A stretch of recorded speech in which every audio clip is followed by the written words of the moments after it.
Malam hari ini kita kembali dipertemukan oleh Allah Subhanahu wa taala dalam rangka melaksanakan setelah salah satu rutinitas kita, yaitu kajian malam Jumat. Ngahfi bersama dilanjutkan dengan kajian. Semoga perjalanan antum semua sampai ke tempat ini merupakan salah satu amalan dari itu ya, man salaka thariqan, ya, semua dilandasi dari hadis itu. Jadi seberapapun jauh jaraknya rumah dari sini, insya Allah semuanya bernilai pahala. Amin. Wa man kharaja fi sabilillah wa huwa man kharaja li talabil ilmi fa huwa fi sabilillah hatta yarji. Dan barang siapa yang keluar dari rumahnya untuk talabul ilmi, untuk menuntut ilmu, maka dia dihitung fi sabilillah hatta yarji, sampai pulang kembali ke rumahnya. Amin. Nah, di sini Bapak sekalian, saya sekali lagi pemain pengganti ya, pemain cadangan. Ini saya dicadangkan keempat kalinya, betul ya? Tadi siang Mbak Duhur pas sedang di kantor sekolah, pas buka HP ada WA, loh, ya insya Allah siap, gitu aja. Nah, dan karena benar-benar saya tanpa persiapan ya, jadi tadi pulang sekolah itu sudah hampir jam 4, sampai di rumah sebelum sempat turun dari motor belum mati, istri sudah siap minta diantar ngaji, ayo gitu ya. Sampai di rumah, terus anak yang nomor 3 minta diantar TPA, nganter, yang nomor 4 ikut sekalian. Akhirnya nunggu sampai jam 5 lebih, ya Allah ya. Sampai di rumah alhamdulillah sempat makan, terus dibikin kopi susu, alhamdulillah enak sekali ya, alhamdulillah. Terus mandi, terus berangkat ke sini, alhamdulillah. Jadi insya Allah kalau kegiatan kita itu diniatkan ibadah, maka semua juga bernilai ibadah ya. Karena tidak sedikit kaum muslimin yang menganggap ibadah itu hanya sekedar sholat, baca Quran, saum, seperti itu ya. Padahal kalau kita lihat definisi ibadah, ada yang masih ingat yang dulu pernah belajar definisi ibadah itu apa ya? Ma hiya al ibadah. Apa sih ibadah itu ya? Apa Mas Harso? Lupa ya. Dulu nggak apal, sekarang lupa. Nah, kurang lebih artinya adalah ibadah itu ismun jami'un likulli ma yuhibbullah wa yardah. Sebuah nama yang mencakup semua perbuatan yang disukai oleh Allah dan diridhai oleh Allah. Jadi semua perbuatan kita yang kita lakukan itu demi mencari kecintaan Allah dan keridhaan Allah, itu bernilai ibadah. Jadi enak sekali ya, semua bisa bernilai ibadah. Kemudian lagi, kalau kita berpijak pada hadis arba'in yang pertama, apa ya? Yang pertama itu innamal a'malu binniyat, ya, an Abi Hafsin, dari Abi Hafsah Umar bin Khattab, bahasa Rasulullah SAW bersabda, innamal a'malu binniyat, sesungguhnya amal itu tergantung pada niatnya. Nah, enaknya kita kaum muslimin ini, niat itu bisa didobel-dobel. Jadi misalkan jenengan ada yang rutin saum Senin Kamis, kebetulan pas hari itu berbarengan dengan Ayyamul Bid 13, 14, 15, maka niatnya pun bisa double begitu. Kalau kemudian ada ibu-ibu yang sekalian nyaur juga bisa ya, sekali beramal bisa untuk 3 itu, tapi nggak bisa ya puasanya sekali diniatkan kemudian "Wah, aku utangnya ping pitu jari usah oleh didobel." Ya wis ya, sekali puasa untuk 7 hari ya nggak bisa ya. Kalau kebetulan harinya bareng boleh dibarengkan gitu. Nah, tadi kita bahas surat Al-Kahfi. Al-Kahfi ini selain artinya the cave ya, gua, ini mengisyaratkan pemuda yang menyelamatkan diri ke gua karena rajanya menobatkan diri sebagai Tuhan. Akhirnya mereka menyelamatkan diri. Kemudian mereka terbangun setelah berapa lama? Salah tumiatin sini nawasdatu tis'a, 300 tahun dan ditambah 9. Kebayang Pak, jenengan ketika berusia 50 tahun itu masih ikut pemuda nggak ya? 60 tahun itu ya? Masih itu pemuda Pak? Anggota masih ya? Jenengan umur 50 tahun misalkan. Kemudian ada penguasa di tempat kita yang mendapatkan diri sebagai Tuhan dan sangat itu ya, apa ya, tangan besi itu apa namanya ya, diktator kira-kira, tirani gitu loh ya. Kemudian demi menyelamatkan iman, karena nggak sanggup untuk melawan, ya sudah, kita sembunyi di gua sana. Di Gunung Lawu ada gua apa ya, Lek Soli ya, ada sumur Jolotundo. Wah ya, sumur Jolotundo itu yang naik lewat jalur Cemoro Sewu itu ya, sembunyi di situ. Tiba-tiba Allah menidurkan kita selama 309 tahun. Pas bangun-bangun sudah tahun 2324, tanpa tahu ya. Kita agak suweng nih ya. Pas bangun ternyata jalan di depan jalur pendakian sudah jadi aspal. Ini kapan nih bangun nih ya? Lagi sewengi soyang ini ya. Ternyata pas turun sudah beda tahun. Wah, kita sudah nggak jumpai buyut kita. Bahkan buyut pun sudah nggak ada. Canggah sudah nggak ada. Yang ada tinggal apa? Di bawah canggah itu apa Pak? Apa ya? Utek-utek siwur apa itulah ya. Jadi mereka para Ashab Kahfi itu kan seperti itu ya. Sudah nggak jumpai anak, bahkan anak nggak temu, cucu nggak ketemu. Itu ketemunya sudah cicit-cicitnya itu. Dan sudah beriman. Nah, antum tahu Pak, Quran itu tengahnya di ayat yang mana?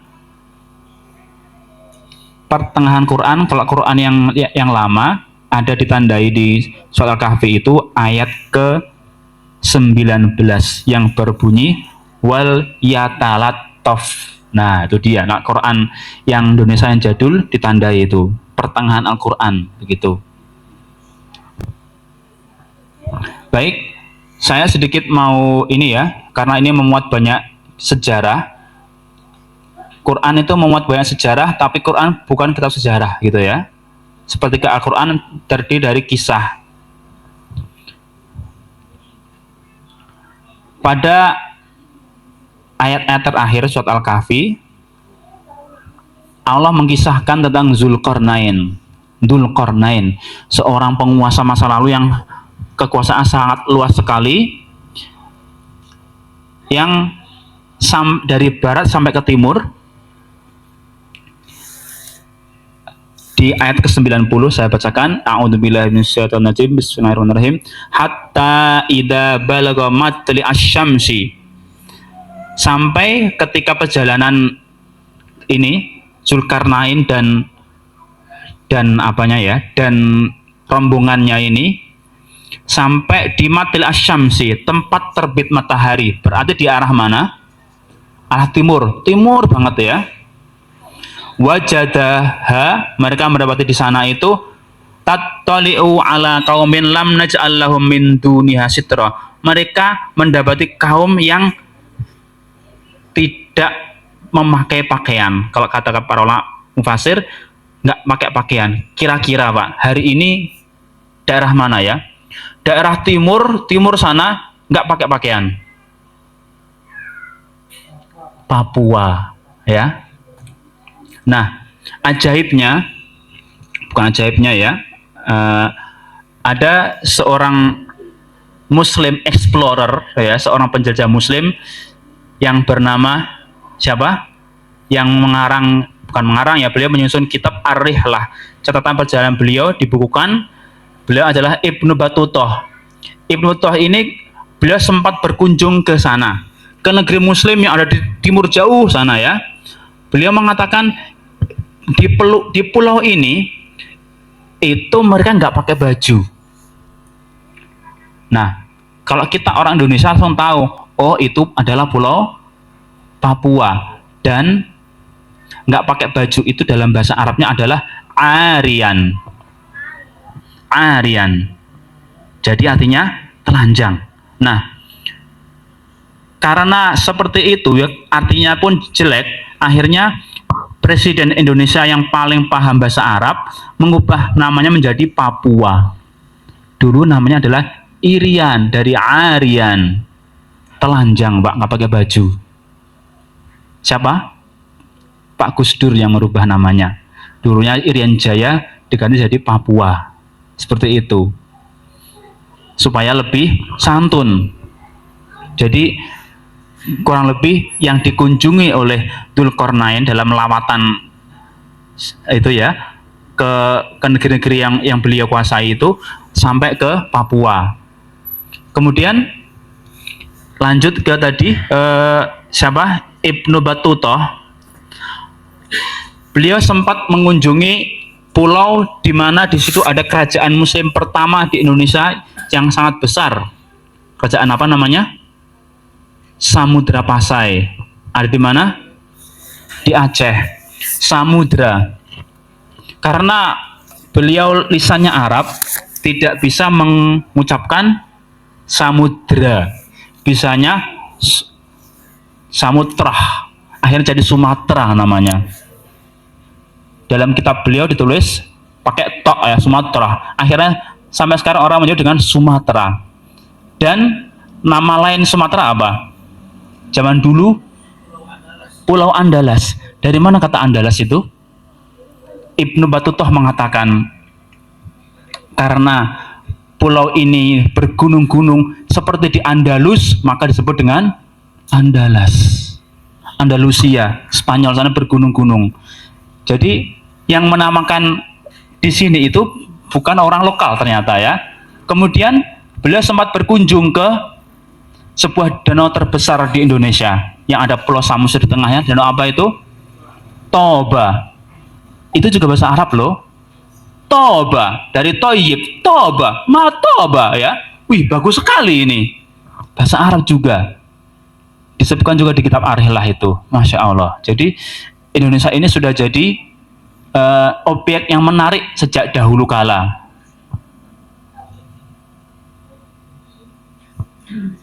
Kalau lagunya gimana ya? Selalu dipuja-puja bangsa. Nah, kurang lebih seperti itu gambaran Nusantara masa lalu. Iya.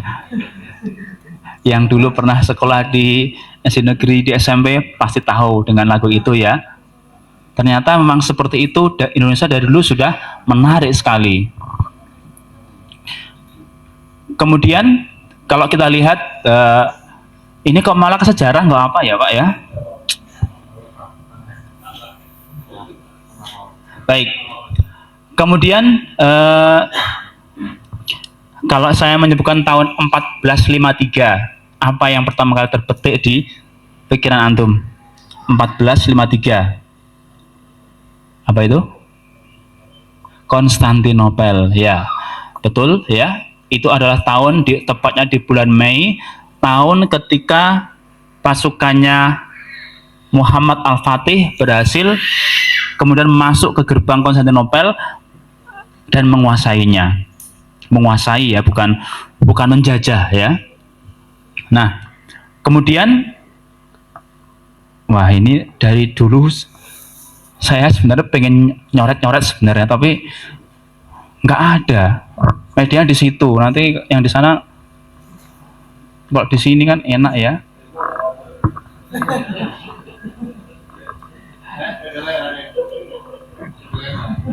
Ada nggak ya spidolnya ya?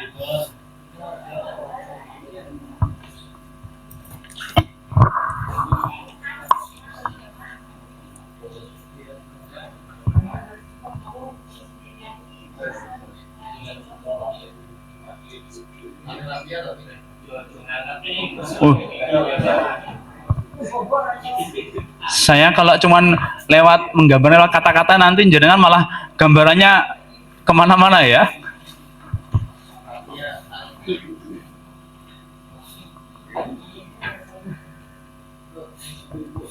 Ustadzah yang di SD kan ada jatah spidol ya itu ya.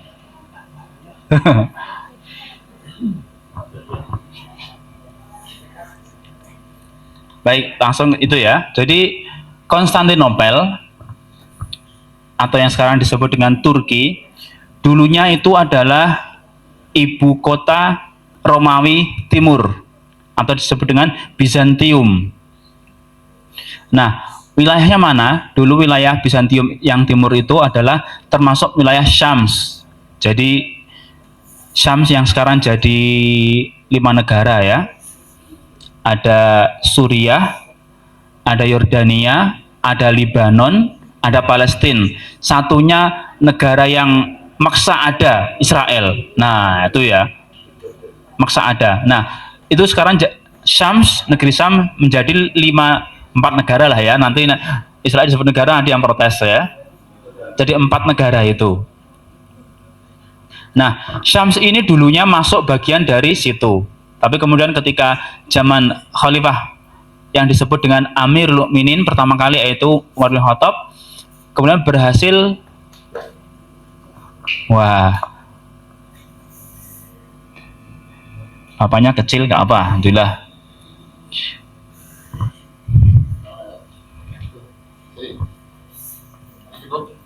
Ya.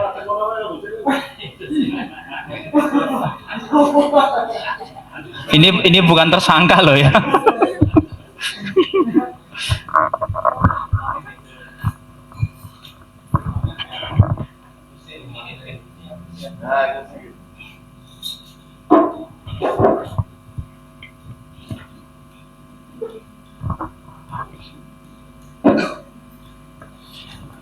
Kalau kata Ustadz Umar Mita itu ketika ada acara diundang ke Joko Karyani, terus beliau bilang, ini yang nampak di hadapan antum ini adalah cuman ustadznya doang, tapi ketahuilah di sini banyak panitia yang tak nampak ya. Sebelum antum hadir sudah nyiapkan tikar, sudah nyapu duluan ya kan, nyiapkan soundnya, nyiapkan mic-nya dan lain-lain dan lain-lain. Insya Allah pahalanya sama semuanya begitu ya, amin. Nah, kita ke tadi ya, ke Konstantinopel.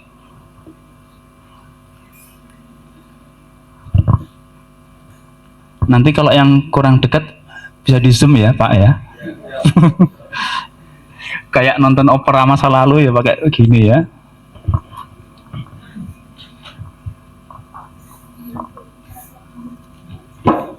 Ya, karena mau gambar peta jadi memanjang seperti ini ya.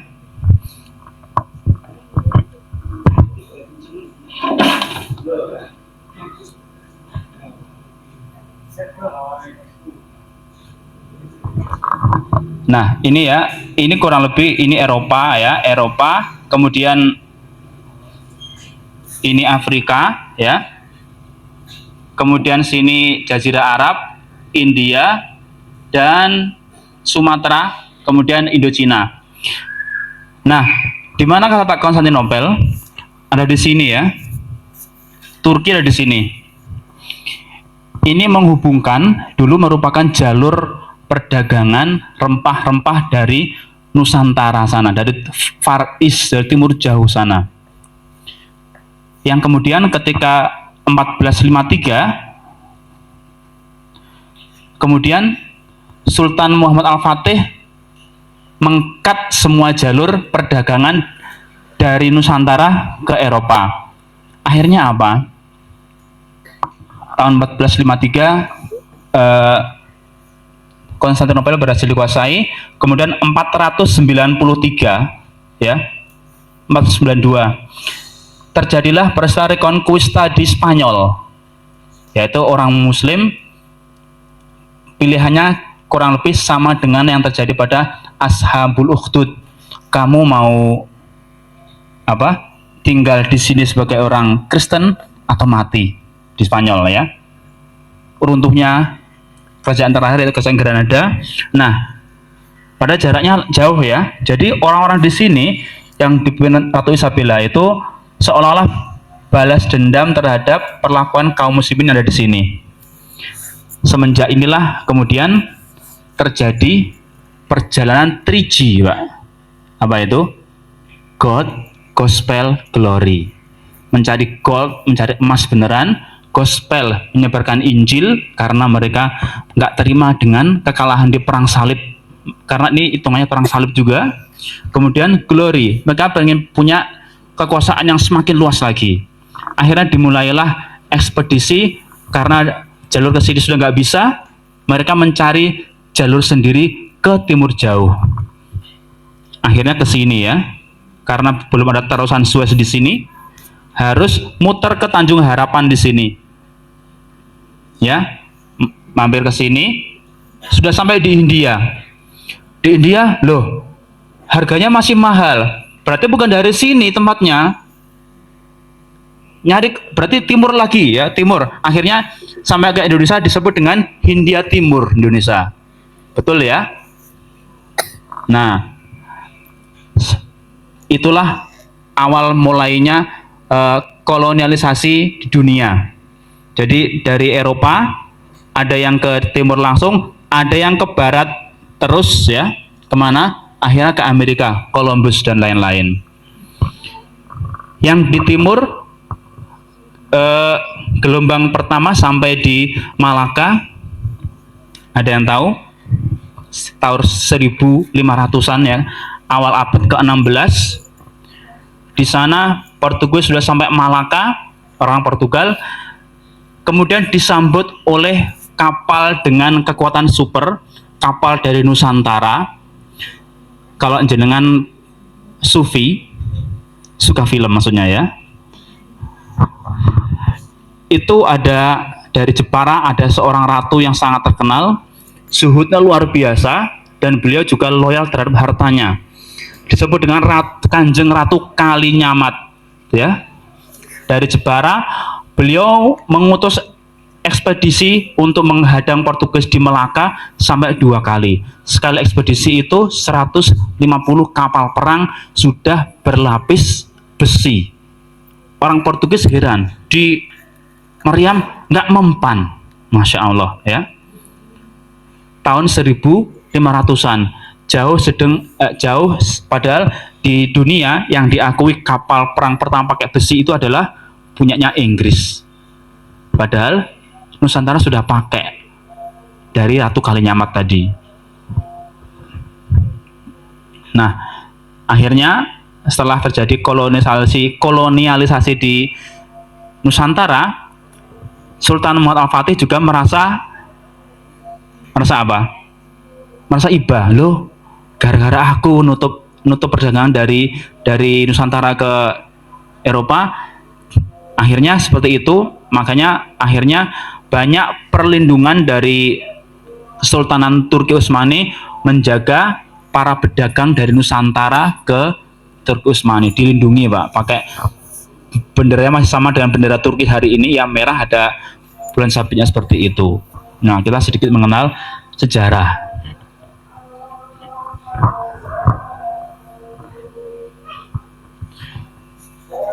Sejarah itu asalnya dari mana sih?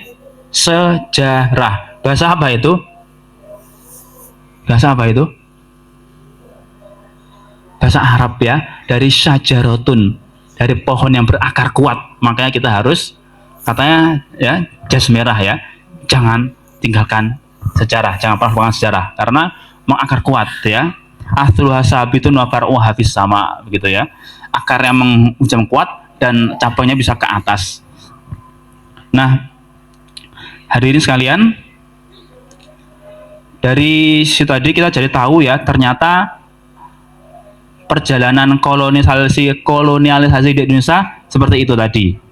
berawal dari abad ke berapa? 16 tadi ya.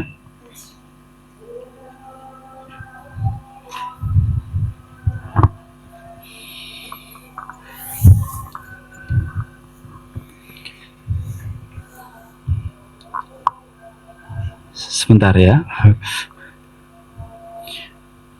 Kemudian ini agak random, nggak apa-apa ya. Coba yang bawa Quran dibuka Quran surat Al-Hasyr.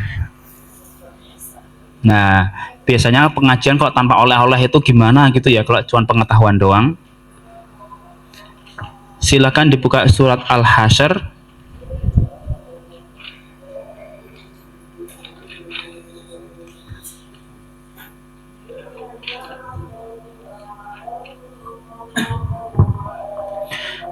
Surat ke 59 juz 28 ya. Wah, ini kalau kita mengkaji surat Al-Hasyr ini serupel Pak, ini Pak. Greget banget Al-Hasyr ini. Al-Hasyr yang artinya apa? Bukan penyisiran Pak. Lebih tepatnya itu adalah pengepungan ya, Al-Hasyr ya, pengepungan. Jadi itu, dan itu hari ini apa yang ada di soal Al-Hasyr itu masih istilah Jawa masih relate dengan hari ini ya. Ini menjelaskan banyak sekali tentang sifat-sifat kepengecutan orang-orang Yahudi ya.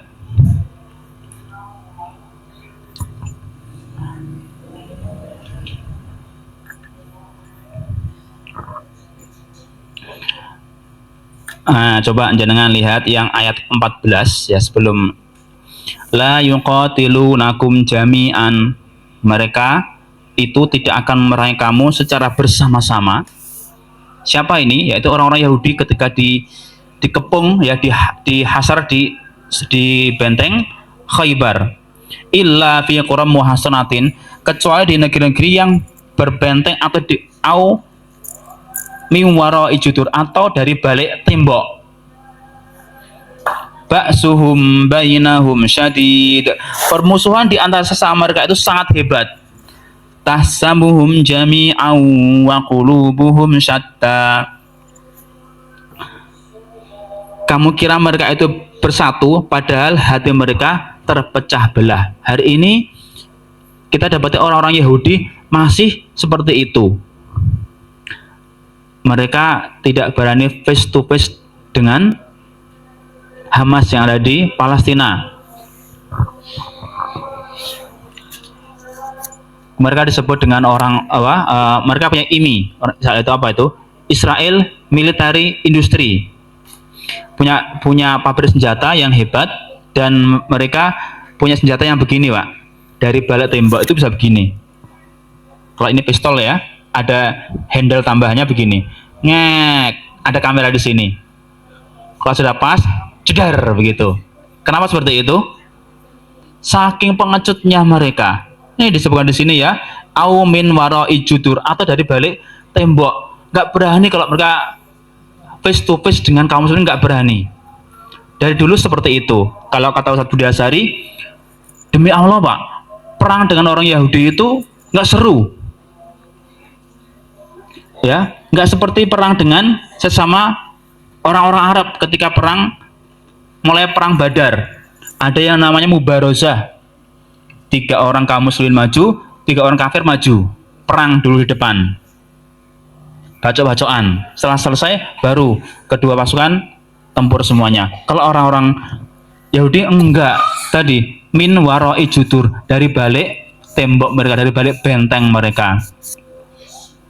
Dan kalau kita lihat di kisah di Al-Hasyr ini, benteng terkuat Yahudi ada di Khaybar.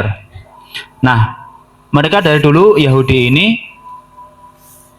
kalau ada yang nanya, kok ada Yahudi di Madinah? Gimana coba? Bagaimana ceritanya? Ada yang mungkin sudah pernah mendengarkan?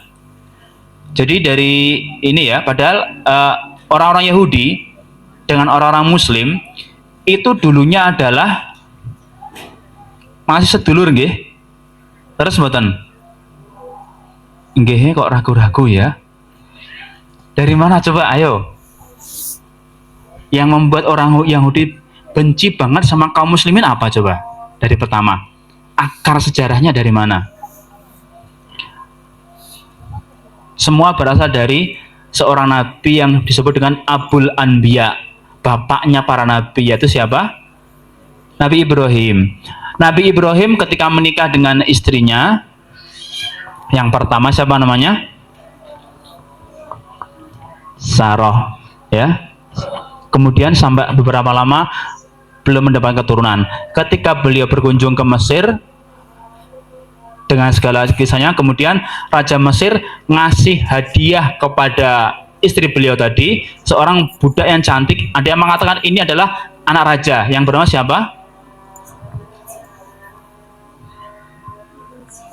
Siapa ya? Hajar, ya. Akhirnya dibawa ke Palestina, ya, ke negeri Syam. Sampai di sana, nah, karena dalam Islam itu budak itu boleh digauli, Pak, ya. Akhirnya yang istri sah belum punya anak, yang budak Hajar ini malah mengandung. Kira-kira kalau orang normal gimana coba? Lah, yang istri asli malah belum punya anak, yang ini yang budak malah sudah mengandung. Akhirnya ketika melahirkan, namanya ibu-ibu ya pasti nggak mau dimadu, ya kan? Jadinya apa ini?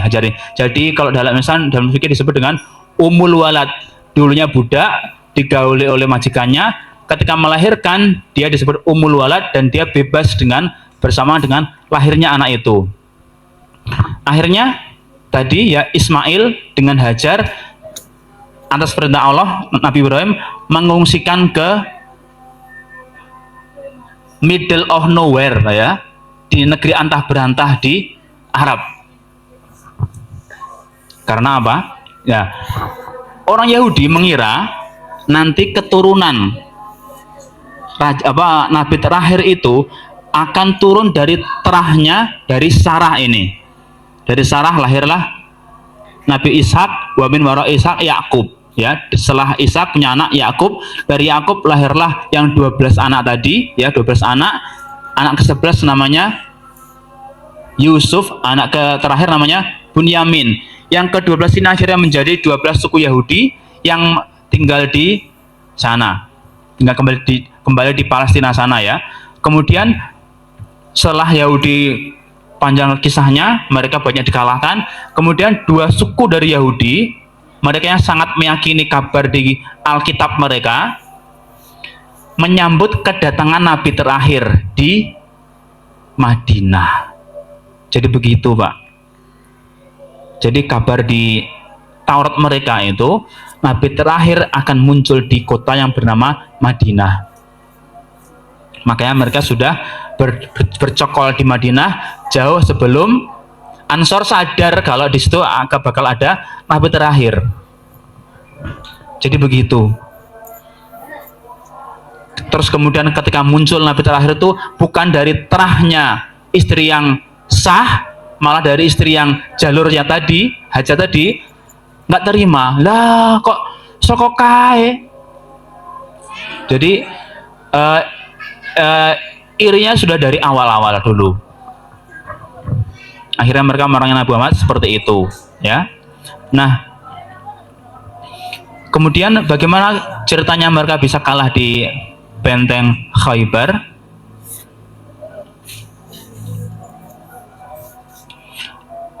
Ada di ayat kedua, ya. Walladzi akhrajal ladzina kafaru min ahlil kitab, dialah Allah yang mengeluarkan orang, yang mengusir orang-orang kafir min ahlil kitab, yaitu Yahudi ini, min diarihim, dari kampung halaman mereka, li awal hasar, pada pengepungan pertama kali. Ma donantum ayyakhruju, ya, kalian wahai para sahabat Nabi, kalian nggak mengira bisa mengusir mereka. Wa dhannu annahum mani'atum musunum, dan mereka orang Yahudi mengira benteng mereka bisa melindungi diri mereka dari serangan kaum muslimin. Jadi sama-sama nggak mengira ini, Pak. Sing pasukan kaum muslimin iso ora ya, iso ora ya. Yang orang Yahudi dengan PD-nya benteng kami kokoh seperti itu. Kemudian fa'atahumullahu min haitsu lam yahtasibu, maka Allah mendatangi mereka dari arah yang tak mereka sangka-sangka. Wa qaddafa fi qulubihim ru'ab, dan Allah menghujamkan kepada hati mereka itu rasa takut. Yukhribuna buyutahum bi aidihim wa aidil mu'minin, mereka itu pada akhirnya merobohkan benteng mereka dengan tangan mereka sendiri. Ini kalau kata Ustadz itu siapa? Budi Asari, ini sangat memalukan, Pak. Kok bisa orang diusir dari bentengnya, sebelum diusir suruh merobohkan bentengnya? Gimana coba, Pak? Ngalio ning omahmu jurun sik, disaksikan kaum muslimin. Itu mahalnya luar biasa, Pak. Wis kalah omahe kon nyongkeli bar kuwi nek wis ngalio. Itu memalukan banget ya.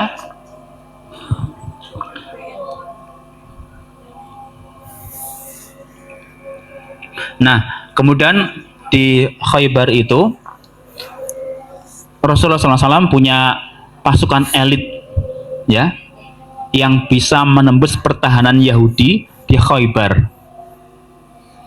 Kalau nggak salah namanya Muhammad bin Maslamah. Ini beliau bisa masuk ke benteng situ entah bagaimana, tiba-tiba bisa mengambil orang nomor satunya, diambil dan dieksekusi. Kira-kira bawahnya bagaimana? Ya, bagaikan anak ayam kehilangan induknya. Belum lagi ketika mereka di benteng Khaybar, bentengnya dikelilingi kebun kurma, Pak. Jadi orang Yahudi di situ bisnis mereka selain membuat senjata, ahli membuat senjata, mereka juga penghasil kurma Madinah. Rasulullah ketika mau membariskan pasukan di sekitar benteng, butuh tempat yang luas. Akhirnya beberapa pohonnya dipotong. Apa yang terjadi dengan Yahudi? Lah, pohon kita dipotong. Kalau hari ini, lah kita diboikot. Ternyata dari dulu mereka sangat takut dengan yang namanya boikot. Takut ketika nanti sumber penghasilan mereka dipotong, Pak. Udah takut mereka. Akhirnya karena dikepung sudah lama, ya wis, ayo nyerah wae. Beres ya. Jadi nggak seru ya perang dengan Yahudi seperti itu, Pak. Jadi nggak bisa face to face gitu ya, nggak ada yang seperti seorang sahabat yang menembus benteng Yamamah rela dilempar masuk ke dalam gerbang. Ada yang tahu siapa namanya? Al-Barra bin Malik. Karena benteng Yamamah, bentengnya siapa? Nabi palsu. Karena nggak bisa ditembus, lemparkan aku ke dalam, tak buka dari dalam nanti. Siap ya. Nah, jangan kebayang itu gimana, Pak? Bayuh. Itu harus pakai APD apa itu? Ya. Sik anggo helm sing SNI. Ya, pakai rompi sing Kevlar, ya. Dan lain-lain, dan susah banget. Lempar pakai apa? Sembuh wis pokoknya dilempar aja.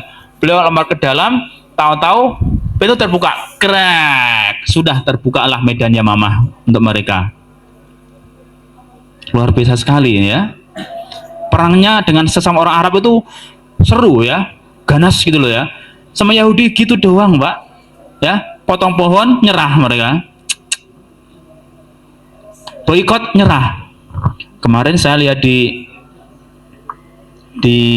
Instagram sebuah pabrik senjata punya Yahudi, punya Israel yang di Bristol, Inggris, itu diserbu oleh aktivis, dihancurin, Pak. Itu alat-alat untuk bikin senjata itu. Wah, luar biasa ini. Nah, seperti itu bikin mereka ketir-ketir. Orang Yahudi itu gampang kok dari dulu, dan sampai sekarang masih sama. Mereka sangat takut jika sendi-sendi perekonomiannya itu terputus, seperti terpotongnya pohon-pohon kurma mereka tadi itu. Jadi apa yang ada di Quran itu kalau kata Tuk Dalang sampai bila-bila ya, itu masih relevan. Sampai bila-bila ya kan ya, yang suka nonton Pinipin ya, sampai kapanpun ya tetap relevan. Jadi nggak benar kalau ada orang mengatakan Quran itu karangannya Muhammad. Lah dari mana Nabi Muhammad zaman itu sudah tahu tentang anatomi tubuh ya kan? Kamu tahu tentang apa bayi itu berada di 3 ke 8. Tahu dari mana ya? Kalau di Ramadan tahun lalu kemarin ada jenengan, kalau yang suka nonton di YouTube ada Askan the Series, Pak. Askan ini ceritanya seorang ateis yang berusaha mencari agama, akhirnya ketemu sama dialog sama pamannya. Kata pamannya, semakin kesini peristiwa zaman Rasul itu bisa dibuktikan. Si Aska heran, oh iya paman, berarti Isra Mi'raj paman juga, om juga percaya begitu aja? Iya dong. Loh, kan bisa dibuktiin. Gimana coba? Ada yang tahu buktinya Isra Mi'raj itu real? Jenengan percaya, Pak? Ayo, gimana ayo? Isra Mi'raj dalam semalam, kok bisa? Gimana coba pembuktiannya? Pak Cahyono? Hah? Iya, kenapa? Dibuktikannya bagaimana coba? Satu hari Rasulullah SAW pernah mengatakan ya, kata beliau, bumi ini jika dilihat dari kejauhan, dari luar angkasa itu seperti sebuah cincin yang dilemparkan ke padang pasir. Tidak mungkin orang bisa mengatakan seperti itu kalau belum pernah melihat bumi beneran dari atas sana. Masuk akal ya, Pak? Ya, masuk akal. Pembuktian dari kata-kata beliau sendiri ya, dari sabda beliau. Jadi beliau mungkin kalau jenengan pernah melihat video apa mikrokosmos dan makrokosmos, di mikro itu ya dari bumi pertama segini ya, jarak disyuting dari jarak 10 meter, naik 50, 100, 200, semakin atas bumi semakin kecil, lama-lama seperti cincin ting, di tengah luar angkasa. Seperti itulah yang beliau lihat ketika beliau dibawa perjalanan Mi'raj ke Sidratil Muntaha. Subhanallah ya, jadi ternyata makin kini makin bisa dibuktikan keilmiahannya. Jadi benar kata Nabi Ibrahim ya, ketika Nabi Ibrahim minta bukti kalau Allah bisa menghidupkan yang mati, gimana coba? Arini kayfah tuhyil mauta, ya Allah tunjukkan kepadaku ya bagaimana engkau menghidupkan yang sudah mati. Maka Allah menyuruh Nabi Ibrahim untuk apa? Mengambil seekor burung, burungnya dipotong-potong, dimutilasi, satunya kepala taruh di gunung sana, taruh di gunung Semeru, taruh di gunung Wilis ya, di gunung Mongkrang, di Lawu, di Merapi, kemudian dipanggil, sud, burung itu hidup lagi, utuh lagi. Apa kata Allah kepada Nabi Ibrahim ketika Nabi Ibrahim meminta seperti itu? Afalam tu'min, apa kamu nggak percaya? Kata Nabi Ibrahim, bala, walakin liyatma'inna qalbi. Aku percaya wa Allah, tapi aku pengen makin tenang gitu ya dengan melihat langsung. Ternyata beneran ya. Sekelas Nabi aja masih minta seperti itu. Jenengan perlu butuh apa, Pak? Ayo ya. Sekelas Nabi pengen pembuktian seperti itu, ya Allah seperti itu. Kalau Nabi Isa apa?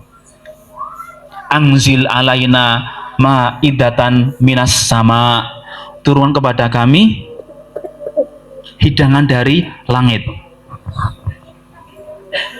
Takunu lana idan li awalina wa akhirna, ya seperti itu. Jadi para nabi minta bukti seperti itu memang pada Allah. Tapi ini ya salah satu doanya Nabi Isa ketika Nabi Isa minta maidah itu beda dengan doanya Bani Israel. Kalau Bani Israel memang pengen makan, ya. Kalau Nabi Isa enggak, supaya lebih yakin pada Allah. Jadi salah satu cara untuk berdoa supaya dikabulkan, sebutkan sisi positifnya kalau doa itu dikabulkan. Jangan cuma sisi duniawinya. Ya Allah, misalkan aku butuh mobil ya Allah, dengan mobil itu nanti aku bisa dakwahku bisa lebih lancar, aku bisa lebih mobil ke sana kemari. Pokoknya sebutkan positifnya, jangan cuma ya Allah kalau punya mobil ya udah seneng nih, ya gitu doang ya. Nanti kata Allah, ki butuhmu gak tenanan nih guys, kapan-kapan wae ya. Jadi ketika minta proposal kepada Allah, sebutkan kira-kira advantage-nya apa kalau dikasihkan ke kita gitu ya, supaya kira-kira lebih gitu ya, alasan positifnya sebutkan supaya lebih mudah terkabulkan. Jadi malam Jumat ini ngajinya kemana-mana, dari sejarah ke doa ke mana-mana ya.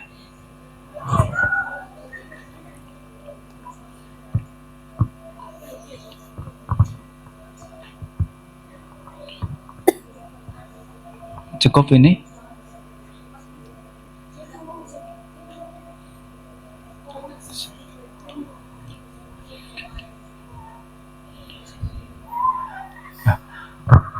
Yang ngisi, iya biasanya penumpang mana supir ya, supir lagi supir bayaran no.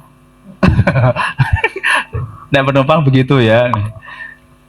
Oh iya, saya satu lagi yang ingin saya sampaikan, kalau kita melihat Al-Aqsa, ya biasanya yang tersebut di Al-Aqsa itu adalah masjid yang kubahnya warna emas itu ya, itu namanya Kubah As-Sakhra. Itu dibangun pada zaman kekhilafahan Abdul Malik bin Marwan. Itu beliau bangun gunanya untuk melindungi